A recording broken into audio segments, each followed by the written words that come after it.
C'est l'instant Ronchaya matinal, ça fait toujours du bien par où ça passe. Si un prophète vient et fait des miracles, on doit le croire. C'est marqué noir sur blanc. S'il viendra un prophète, tu te diras maintenant, voilà, demain, il fait un miracle, tu devras le croire. Comment c'est qu'un type est un prophète? On a eu 48 prophètes, comment c'est qu'il est prophète? On l'examine. Voilà, on est maintenant en plein juin, il me dit, demain midi, il va neiger. Et demain midi, il neige. Si demain midi 5, il neigeait pas à midi comme il a dit, on le tue, parce que c'est un faux prophète. C'est très grave d'être faux prophète. On le teste plusieurs fois. Après, on voit que tout ce qu'il dit, c'est OK, alors on doit le croire. La Torah oblige de croire le prophète. Moi, je pose une colle. Peut-être que le prophète, il a fait ça par sorcellerie. Hein, ça existe. Il y a des gens qui font des miracles. Et pour Maïmonide, Moshe, on n'a pas cru à cause des miracles qu'il a fait. À cause de quoi on l'a cru? Parce que nos yeux ont vu et nos oreilles ont entendu Dieu parler à Moshe. Ça, c'est pas un miracle. Voir Dieu, 3 millions de personnes simultanément ont vu Dieu. On ne peut pas inventer. Je ne peux pas attendre de raconter ça trop long maintenant. Mais il est impossible d'inventer dans l'histoire un moment, dire, nous, le peuple des Chinois, le peuple des chrétiens, le peuple des Scandinaviens, on a vu Dieu. Dieu s'est dévoilé à nous sur l'Everest ou sur le Kilimandjaro. On ne peut pas inventer une chose pareille. Eh bien, mon cher Rav Ronchaya, je vous retourne la démonstration. Vous avez raison en disant on ne peut pas inventer. Mais oui, on utilise la Torah qui devient pour nous l'Ancien Testament parce que Jésus ne vient pas supprimer, il vient bouleverser, il vient transcender vos lois. Dieu avait préparé le terrain pour vous rendre disponible à l'accueil de Jésus-Christ. Si on ne peut pas inventer la Bible, oui, on en est conscient, nous catholiques, on en est parfaitement conscient, on l'utilise comme venant directement, verticalement d'en haut, comme une révélation divine. Eh bien, nombre des contemporains de Jésus-Christ ont témoigné avoir entendu l'Esprit leur désigner Jésus-Christ comme « celui-ci est mon Fils bien-aimé ». Il est impossible d'inventer que cela sorte d'un cerveau humain, lit le prologue de l'Évangile selon saint Jean, qui était juif et qui a vu et qui témoigne d'avoir vu de ses yeux. Il est impossible d'inventer la transfiguration. Et comme ton esprit, Rav Ronchaya, est assez limité, contente-toi de lire les Actes des Apôtres, qui est un témoignage de plusieurs centaines de personnes qui ont vu le Christ ressuscité. Il est impossible d'inventer cela. Je vous retourne, cher Ronchaya, la démonstration. Soyez intelligent, mais vous êtes dans la haine et le refus viscéral de Jésus-Christ.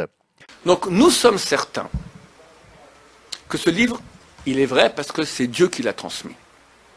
Et la Torah dit, regarde qu'aucun peuple a pu inventer ça. T'as aucun peuple qui a raconté que Dieu, ou bien Mohammed, comment il dit, Dieu m'a parlé. Ok, mais il faut le croire. Il faut le croire. Nous, on ne veut pas croire, on veut être certain. Jésus dit, c'est moi Dieu. Oui, qui était bien gentil, mais peut-être pas Dieu. Donc le Rav Ronchaya rejette des témoignages de juifs contemporains de Jésus-Christ, de gens de sa caste, de sa religion, qui affirment avoir vu, qui affirment témoigner de la divinité du Seigneur Jésus-Christ. Il les rejette de manière systématique parce que non. Parce que, tu te rends compte, avant on pouvait pas manger de porc, puis là tout d'un coup on peut manger du porc. C'est un de ses arguments principaux. Avant, c'était le Shabbat. Maintenant, le Shabbat, c'est plus une loi comme ça, rigide, et on ne sait pas pourquoi. C'est une manière de sanctifier son dimanche et de se tourner vers le Seigneur. Mais l'arrivée de la verticalité dans sa religion totalement horizontale, le Rav Ronchaya est incapable de l'admettre. Et il rejette en bloc des témoignages des gens qui viennent témoigner avoir vu Jésus-Christ, avoir vu l'Esprit descendre sur Jésus-Christ, avoir vu le Christ ressuscité d'entre les morts, l'avoir entendu témoigner de lui-même qui il est, et avoir vu la preuve que ce témoignage était véridique et portait du fruit. Il le rejette de manière systématique. Par contre, comme nous allons le voir, il est prêt à accepter n'importe quoi. N'importe quel petit rabinou issu d'on ne sait quelle synagogue est prêt pour lui à devenir le Mashiach sans autre forme de preuve. Et c'est ça qui est extraordinaire. Chers amis, j'ai une nouvelle sensationnelle, extraordinaire. Ah, je suis heureux de pouvoir vous la raconter. Ça date d'hier. J'ai un ami qui habite Lakewood. Lakewood, c'est la plus grande ville de Torah au monde, hors d'Israël. C'est environ à 1 heure, si je ne me trompe pas, à 1 heure de route de New York, au sud. Il y a là-bas environ 100 000 élèves de Torah, dans la capitale de Torah de l'étranger. Il y a là-bas un grand tzaddik, il s'appelle le Rav Bloomberg. Là-bas, à Lakewood, ils disent qu'il fait partie d'un des 36 tzaddikim cachés. Tellement... C'est un vieux monsieur, on dit qu'il a au HaKodesh, il s'occupe du kollel le jour et la nuit. Bon, très grand ami Chacham, mais très ashkenaz. Litaï, comme on dit. Très carré, jamais il parle du Mashiach. Jamais. Et mon ami a entendu, on l'a appelé pour lui dire cela. Et lui, il parle beaucoup de Mashiach, mon ami, comme moi. Et on a dit que le Rav a dit que le Mashiach s'est dévoilé, le Mashiach sait qu'il est Mashiach, qu'il est déjà dévoilé à 2 personnes. Elle m'appelle hier, il m'a dit, hier soir j'ai appelé 10 fois, j'ai pas réussi à la voir, maintenant c'est 8h30, il va prendre son petit déjeuner, j'appelle, je vous rappelle. Il appelle, il a eu, et il me rappelle. Il me dit effectivement, Mashiach sait qu'il est Mashiach. Il s'est dévoilé déjà au moins à 2 personnes, peut-être à plus. Alors mon copain qui est tunisien, et bon, alors il vient Pessah ou avant? Elle dit, écoute, ça c'est Dieu qui décide, moi je pense avant Pessah, déjà il sera là. Maintenant, il profite l'idée, c'est le Yanouka, silence. Il dit, écoute, le Yanouka, il a toute qualité pour être le Mashiach. Et puis la Torah, c'est un grand ami Chacham. Il est complètement humble. Tout ce qu'il fait, il fait les Shem Samaim, vraiment, de façon désintéressée. Mais, c'est pas certain, ça peut être un autre aussi. Voilà, chers amis. Moi, je pense que le fait que le Rav Bloomberg parle ainsi, d'accord, ça c'est encore plus une grande nouvelle. C'est comme on dit en français, les poules auront des dents. Le Mashiach est arrivé. C'est tellement impossible qu'un tzaddik ashkenaz de ce type-là parle du Mashiach comme ça, c'est Mashiach, il arrive. Alors, chers amis, préparons-nous, on ne sait pas encore tout ce qui nous attend jusqu'à Mashiach vienne, mais il faut avoir confiance, savoir que ça y est, on est à la fin, on aura le bonheur de voir Mashiach, faire une grande chouva, se rapprocher de Dieu, continuer à être unis, prier les Drat Hashem, et on sera très heureux très bientôt avec l'aide de Dieu. Bon, mon petit rabinou qui pense être le Mashiach, bon, évidemment, si tu es le Mashiach de ces gens-là, tu es nécessairement l'antéchrist. Mais bon, si j'étais toi, je n'ai pas de conseils à te donner, mais je ne serais pas aussi présomptueux, je ne m'aventurerais pas aussi facilement en terrain aussi mouvant face à de tels fanatiques, parce que, comme tu l'as entendu, si demain à 12h05, il neigeait pas à midi comme il a dit, on tue.